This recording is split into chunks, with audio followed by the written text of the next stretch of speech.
Breaking చూస్తున్నాం. పంచాయతీ ఎన్నికలపై రేవంత్ సర్కార్ ఫోకస్ పెట్టింది. ఇందులో భాగంగానే పంచాయతీ ఎన్నికలపై సీఎం రేవంత్ రెడ్డి నేడు సమీక్ష నిర్వహించనున్నారు. మంత్రి సీతక్క, సీఎస్ శాంతికుమారి అధికారులతో సమావేశంలో చర్చించనున్నారు. ఇక పంచాయతీ ఎన్నికల్లో తీసుకోవాల్సిన చర్యలపై అధికారులను సూచించనున్నారు సీఎం రేవంత్. ఎన్నికల వ్యూహంపై నేతలకు వివరించనున్నారు. పంచాయతీ ఎన్నికలపై ఎంసీహెచ్ఆర్డీలో కలెక్టర్లకు శిక్షణ, అవగాహన కార్యక్రమం నిర్వహించనుంది ప్రభుత్వం. రిజర్వేషన్ల అమలు, ఎన్ని విడతల్లో ఎన్నికలు నిర్వహించాలనే అంశాలపై కూలంకషంగా చర్చించనున్నారు CM Revanth Reddy.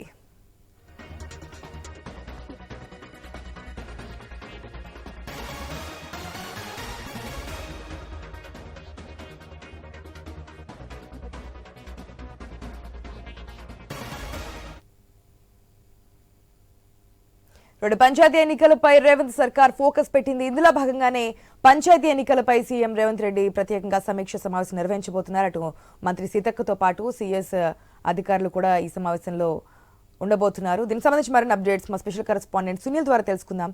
Good morning Sunil. Panchayati elections లో దూసుకుపోవడానికి లేదంటే తమ పార్టీ యొక్క బలాబలాన్ని ఈ మధ్యకాలంలో వస్తున్నటువంటి అటు ప్రతిపక్ష పార్టీ బీఆర్ఎస్ చేస్తున్నటువంటి ఎదురుదాడిని ఎదుర్కొని పంచాయతీ ఎన్నికల్లో గెలుపు దిశగా ముందుకెళ్తున్నటువంటి సిచ్యువేషన్.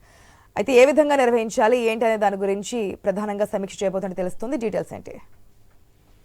పంచాయతీరాజ్ ఎన్నికలపై ప్రభుత్వం కసరత్తు చేస్తుంది. ఇటు ఎంపీటీసీ, జెడ్పీటీసీలు, సర్పంచులు, వార్డు మెంబర్లకు సంబంధించి ఎలా ముందుకు వెళ్ళాలి అనే అంశంపై ఈ రోజు సీఎం రివ్యూ చేయబోతున్నారు. పంచాయతీరాజ్ శాఖ ఉన్నతాధికారులతో ఈ సమావేశం ఏర్పాటు చేశారు. కమాండ్ కంట్రోల్ సెంటర్ లో 11:30కు ఈ సమావేశం ప్రారంభం కాబోతుంది. ప్రధానంగా బీసీ డెడికేటెడ్ కమిటీ 2 రోజుల క్రితం సీఎస్ శాంతికుమార్ ని కలిసి రిపోర్ట్ ఇచ్చింది. అమలు చేయాల్సినటువంటి రిజర్వేషన్లకు కావచ్చు, మిగతా అన్ని అంశాలకు సంబంధించి డెడికేటెడ్ కమిటీ ఒక రిపోర్ట్ అయితే ప్రభుత్వానికి ఇచ్చింది. ఆ రిపోర్ట్ కు సంబంధించి ఈ రోజు చర్చించబోతున్నారు. ఇక రిజర్వేషన్ల అంశం ప్రధానంగా ఉండబోతుంది.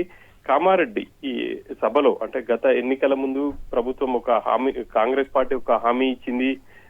అధికారంలోకి వస్తే ఖచ్చితంగా బీసీలకు 50% రిజర్వేషన్ అమలు, 42% రిజర్వేషన్ అమలు చేస్తామని చెప్పేసి ప్రకటించింది. బీసీ డిక్లరేషన్ కూడా ఆ సభలో విడుదల చేశారు. ఆ మేరకు ఎలా ముందుకు వెళ్ళాలి అన్న అంశంపై కూడా అధికారులతో సీఎం చర్చించబోతున్నట్టు తెలుస్తుంది. ఇప్పటి వరకు రిజర్వేషన్లకు సంబంధించి సుప్రీంకోర్టు 50% వరకు రిజర్వేషన్లను సుప్రీం తీర్పు మేరకు అమలు చేస్తున్నారు.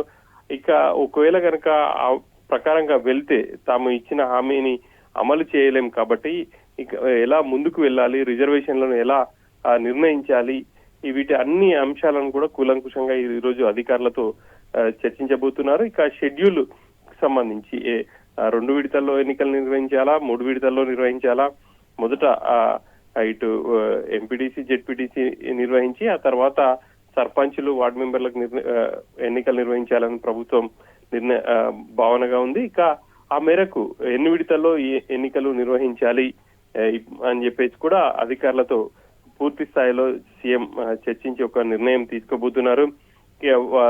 ఈ ప్రభుత్వం కూడా తాము ఇప్పటికే ఎన్నికలకు సిద్ధంగా ఉన్నామని చెప్పేసి చెప్తుంది. ఆ మేరకు ఎన్నికల కమిషన్ కి కూడా డెడికేషన్ కమిటీకి సంబంధించినటువంటి వివరాలు అందించే అవకాశం ఉంది. ఆ తర్వాత నోటిఫికేషన్ ఇచ్చి 2-3 విడతల్లో ఎలా ముందుకు వెళ్ళాలి అనేది ఎన్నికల కమిషన్ కూడా నిర్ణయం తీసుకోబోతుంది.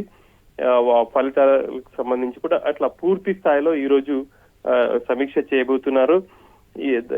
మరోవైపు ఇటు ఎంసీహెచ్ఆర్డీలో కూడా ఈ రోజు అన్ని జిల్లాల కలెక్టర్లకు కావచ్చు, అదేవిధంగా జెడ్పీ సిఇఓలకు సమీక్ష సమావేశం ఉండబోతుంది. ఆ సమావేశంలో కూడా ఇటు పంచాయతీరాజ్ ఎన్నికల్లో ఎలా ముందుకు వెళ్ళాలి, అక్కడ రిటర్నింగ్ ఆఫీసర్లకు కావచ్చు, వాళ్ళకి సంబంధించి శిక్షణ, ఎక్కడ కూడా ఇబ్బందులు తలెత్తకుండా ఉండేలా కలెక్టర్లకు కూడా దిశానిర్దేశం చేయబోతున్నారు. మొత్తం మీద అయితే త్వరలోనే పంచాయతీరాజ్ ఎన్నికలకు ఉండబోతున్నాయి కాబట్టి ప్రభుత్వం పూర్తి స్థాయిలో సన్నద్ధం అవుతుందని చెప్పాలి. Right Sunil, thanks for the update.